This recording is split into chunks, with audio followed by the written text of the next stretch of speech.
Hi, everybody. Hope we're doing very well today. Joining in for the weekly live session, and say hello if you're joining me. Today, I want to talk about why we need a circular economy. Why circular, not square, not linear, not any other shape, but circular. Circular is the way to go, and I love this topic. Of course, it's a passion of mine, but I wanted to share with you why I know it is important for us to adopt a circular economy. So I guess to talk about it a little bit, we should dive into the main 5 reasons first. And then I want to tell you a little bit more about how the concept of a circular economy has evolved. And then really that kind of helps us understand why these 5 reasons make sense. These 5 key reasons why we need to adopt a circular economy and the benefits we're going to see. So really the first one is that with a circular economy, we can start to reduce the environmental impact. And that's because with a circular system, you start to draw more on biodegradable materials, or you look at reuse of materials, and really essentially moving away from drawing out resources from the environment and reusing the resources that are already within our commercial economic systems. So it really is trying to minimize that draw on natural resources, which also, of course, has environmental impacts, starts to break down ecological barriers, and supports more the reuse and the designing out of waste. So the reuse of wonderful resources that we have in our economy.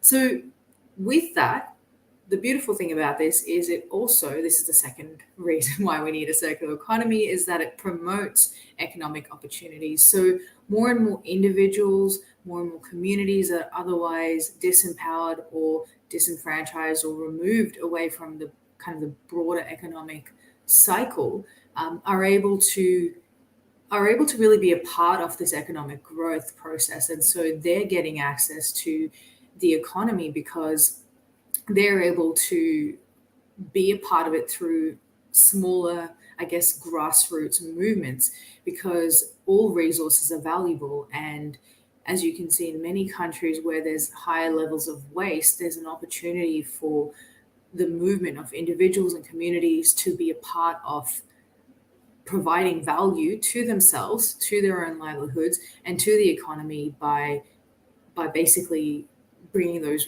wasted resources back into the system. So it really does leverage disenfranchised or removed communities and really boost that individual opportunity. The other thing is, of course, with the corporate shifts towards, putting in frameworks of thinking like CSR and ESG, when you're basically supporting a circular economy through your business operations, your company's operations, you then start to see more and more satisfaction with your stakeholders, that you're meeting your CSR requirements, that you're aligning with your ESG model and framework of thinking. So there's, of course, that corporate responsibility that's met, and that alignment as well that is seen, and therefore the result is happy stakeholders, which is, of course, important when we are much more people-led now in our economy, that people and stakeholders, they're the ones that are driving the value of your business. So it's certainly a tick in terms of corporate responsibility and that alignment that's then resulting in better stakeholder satisfaction. The fourth thing is that it, of course, reduces waste. From a traditional linear economy, in a circular economy, we get to see the reduction of waste, because essentially the new systems we put in are designed to minimize waste production, or really to design and phase out waste. And the ones that exist already, we look at cleaning them up and providing use for otherwise wasted systems, and providing more uses upstream, and extending the lifespan really of those materials, because they are very highly valuable. That's a double. That I don't know what the term is for that, but I didn't need to use both words. But the point is that there's a lot of value in these materials that are otherwise seen as waste. So this is why in a circular economy, everything is a resource. And this is the fourth opportunity, is that we can reduce our waste and actually build in more value into our resource life cycle. And then finally, as we're starting to decarbonize, so many countries, 200 almost, have or more now potentially have signed to the Paris Agreement. I don't know the number exactly. And what I do know is the Paris Agreement is built on this idea of decarbonization because we've set a global carbon budget essentially. And so as a result, with adopting circular thinking, circular design principles, we start to shift more towards clean technology, renewable energy. And so that's really a win as well on the front of this decarbonization pathway. So the circular economy really supports that because it isn't just about resources in terms of materials and products, but also in terms of energy. So the resource of energy and how we use energy, how we produce energy and so on. So yeah, it's a really, really valuable concept. And when I came across the community, my immediate thoughts were really, of course, love this concept. But the reason I love it is because it really ties in beautifully sustainable thinking in a way that builds economic value, not just obviously for companies, which is really great for me and the work that I do, working with businesses and showing them the value that they can then see and receive, but also for individuals. So it's a process of not only regenerating our environment, but also distributing our resources. So for me, it was a really great win-win. And the other thing that I really liked about it is it got me to reflect on something that I kind of already knew, but that's how these things work, right? You get told it again by somebody else in a new perspective or in a new light, and it makes you go, aha, yes, something I always knew, which is that the environment, nature, has already had these systems in place for so long. Really, they have had circular systems designed into their natural life cycle. And so they really have knowledge already within nature, or when I say they, I'm referring to nature, already has knowledge within it for us to lean on and draw upon to design our lives in a more sustainable way. And for me, that was something I always sort of knew and felt, but the circular economy brought that together in a really beautifully succinct way. So I'm going to touch on some really interesting things about how the circular economy came into being. But before I do that, to really briefly summarize what it is if you've seen the butterfly model from Ellen MacArthur Foundation, it's really two wings of the butterfly, so two kind of circular motions that meet in the middle, or meet at a point or several points along that middle part, but they continue to go around. And one side is about the technical resources, so not technical resources, but man-made resources. And so that's around production and manufacturing, and really trying to bring those materials back into a cyclical operation, and so closing the loop on operation so that there's less waste.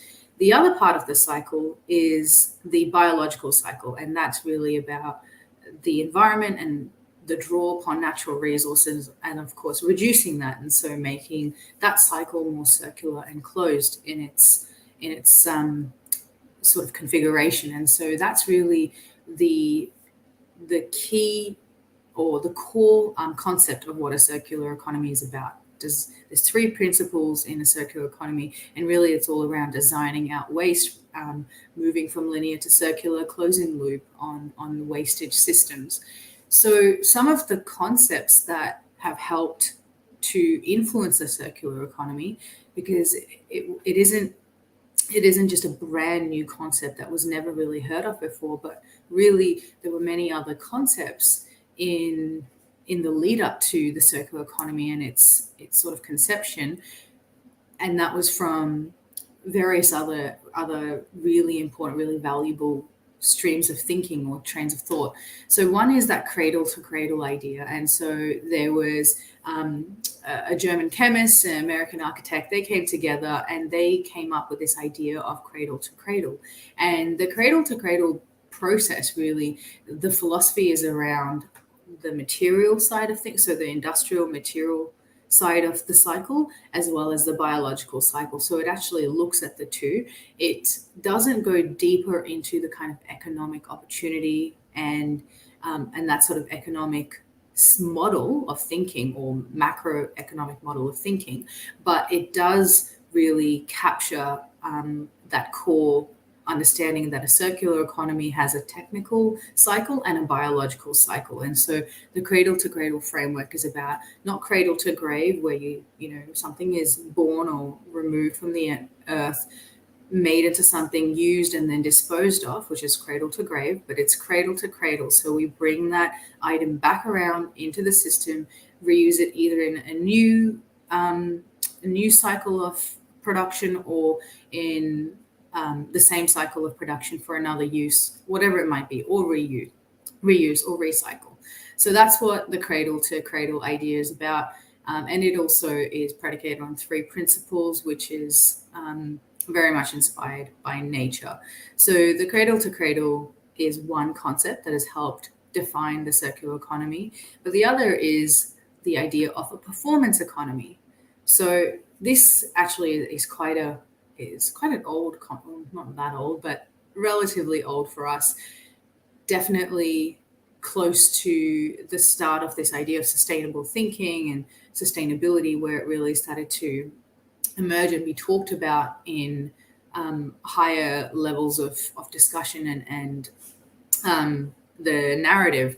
So in 1976, there was a research report, and that was done for the European Commission. And so this report was really about how we can essentially leverage the potential of manpower into energy. So the idea is, how do we look at the energy that can be created from industrial processes and use that to continue to leverage a closed loop idea. So a feedback loop that ends up closing on itself and avoids any waste in the process. And so it was really looking at production processes in particular, so manufacturing and production, which can be optimized, made much more efficient, and essentially reach that operational excellence. So that's what the performance economy is about. It was very much about that technical cycle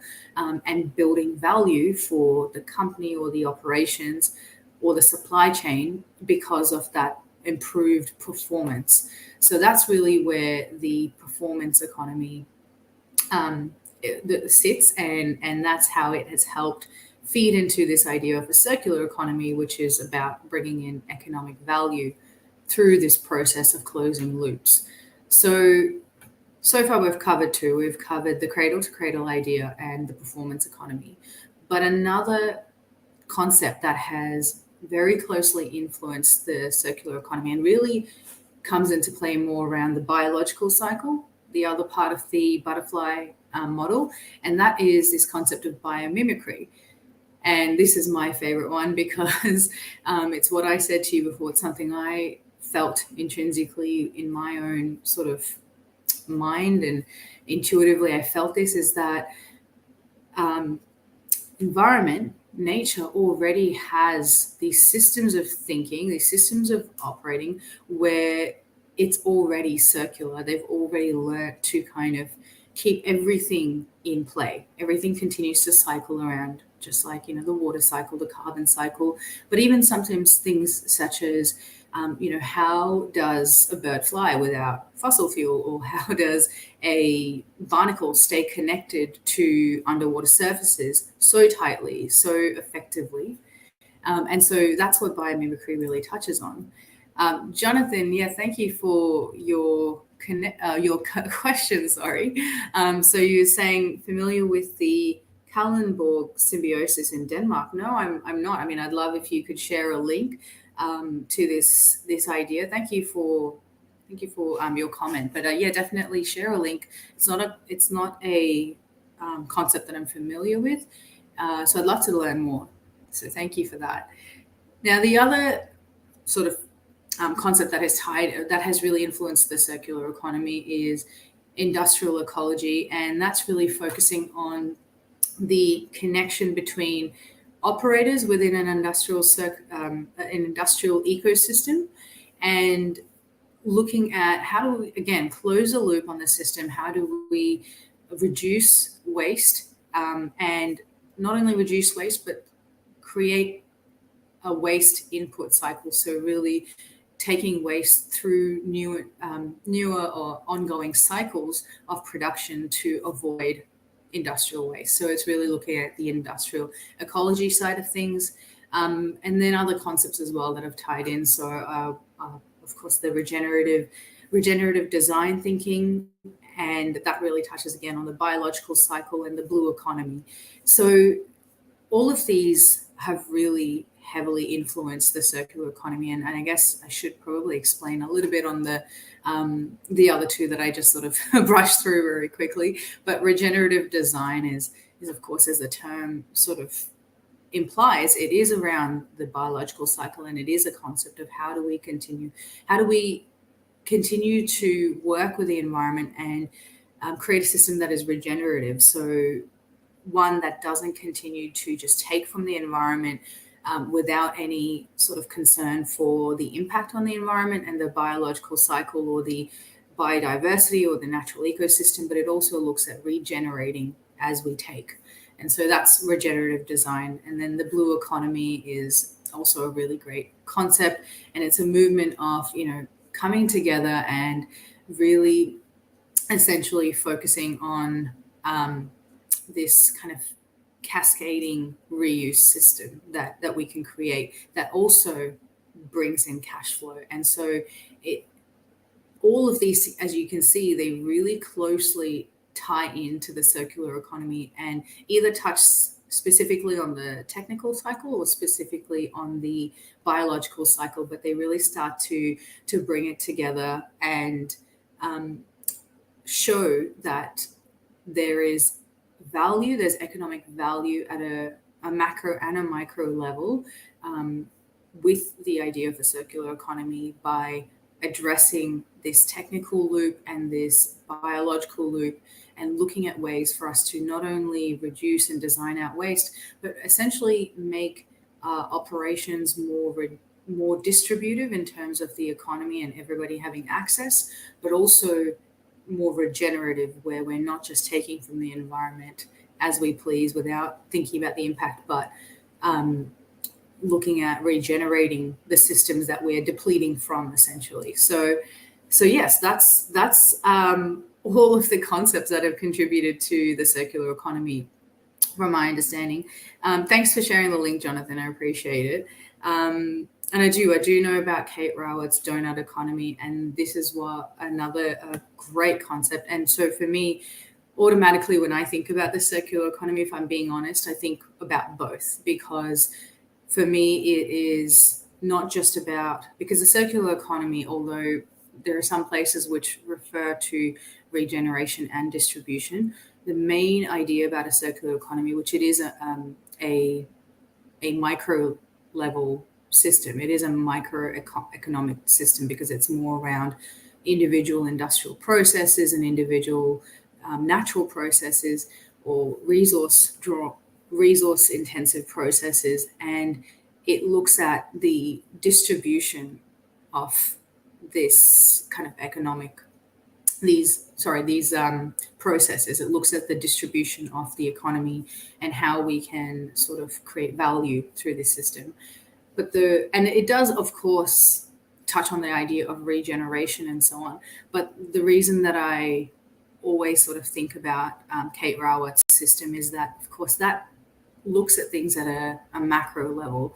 And so when we're looking at it at a macro level, we're not just talking about that individual palm oil plantation, for example. We're actually thinking about overall this palm oil plantation and multiple that sit across this entire country that we're looking at, and how does it impact certain ecological barriers if we continue to farm this palm oil and do it at such a rapid rate, and how does it sort of start to impact certain ecological systems, and therefore, of course, impact biodiversity, communities, various supply chains, and the economic sort of value as well through this production of palm oil. So that's just an example, but the idea of Kate Raworth's donut economy is really about macro level thinking. So for me, they both go hand in hand, and it really is about how do we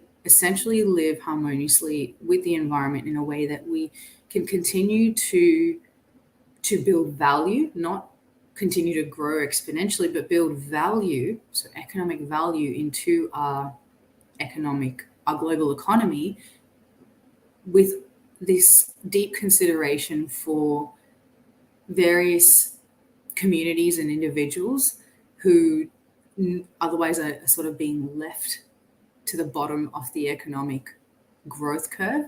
So how do we continue to consider them and the environment and our impact